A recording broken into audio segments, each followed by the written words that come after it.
बन गए हिजर तू अख खोले, बन गए हिजर तू अख खोले, मुड़ भी ना उस दर्द फरोले। गल्लां जद भी मुंह ते होइयां होए बोली,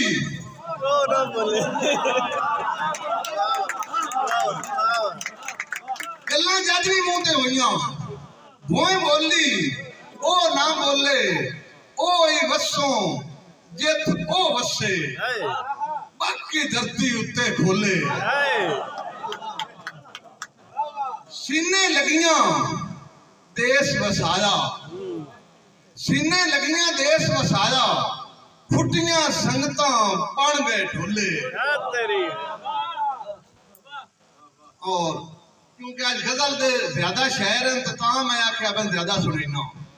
मासे रतियां नु शेर करता है, बेड़ा इंज भी अनेर करता है। क्या बात है। मासे रतियां नु शेर करता है, बेड़ा इंज भी अनेर करता है। पिंड इतना भी दूर कोई नहीं, जान बुझ के वो देर करता है।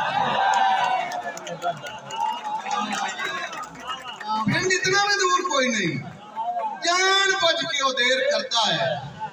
और हां नू जद भी ठा लगदी है, दसो केड़ी वाह लगदी है। नबी कहता पगला शेर वास्ते मैं पहला पढ़िया है। हां नू जद भी ठा लगदी है, दसो केड़ी वाह लगदी है। सदरां दी जिस चुन्नी रंगनी, रत्तो रात कपा लगदी है। सदरां दी जिस चुन्नी रंगनी, रत्तो रात कपा लगदी है। सेक विछोड़ा जरण नहीं देंदी, जीवन जोगी मरण नहीं देंदी। सूरज वांगू ओंदी उधर, पोदी रात भी ठरण नहीं देंदी।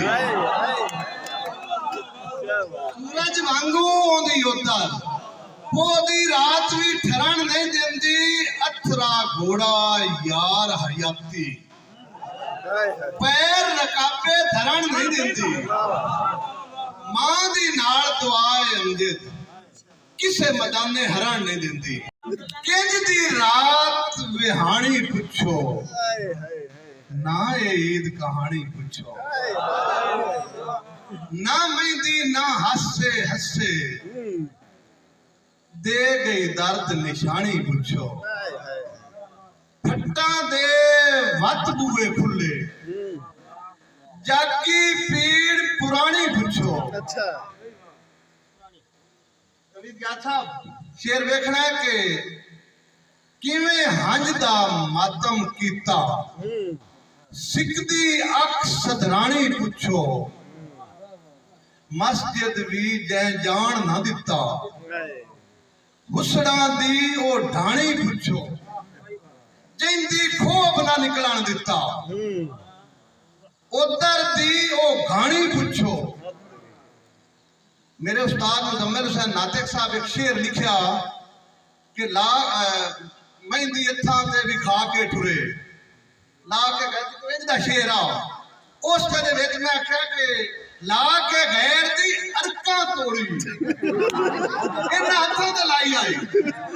मैं आख्या ला के गैर दी अरकां तोड़ी, मेहंदी फेर भी खानी पुछो।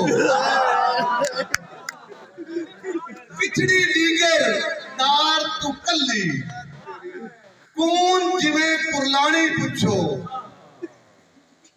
जिवें पलकां जोड़ के डकिया, वगदा अख दा पानी पुछो।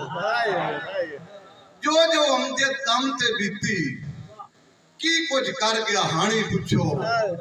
इस ईद के सिलसिले किते ईद के घर वांज सजण नूं मिलियो, ते ईद के घर वांज सजण नूं मिलियो। झल्ले दिल मजबूर चा कीता, जेड़ा साहा गिनदा जी आया ना उस तू आख सकीता। उन्दे लब्बां ते चुपते जंदरे तक के, ना अमजद कोत डकीता। हाथां ते रखदियां सा मुक्के, पिछा कोई ना कदम पटीता। एक जनाब अल्ताफ सामिन चीमा साहब वास्ते सिर्फ 4 शेर पीर फजल गुजराती साहब दी एक गजल ते मिसरे च अद्धा मिसरा मैं लिया कि गलियां विच नसां की दसां गलियां विच नसां की दसां मैं खेड़ खेड़ हसां की दसां आए मिसरा आखिरी पीर फजल गुजराती दी गजल ते शेर दा अद्धा मिसरा रज मुख तरेड़ा दित्तियां ने अंदर दियां तसां की दसां और उसके टुरिया जांदा है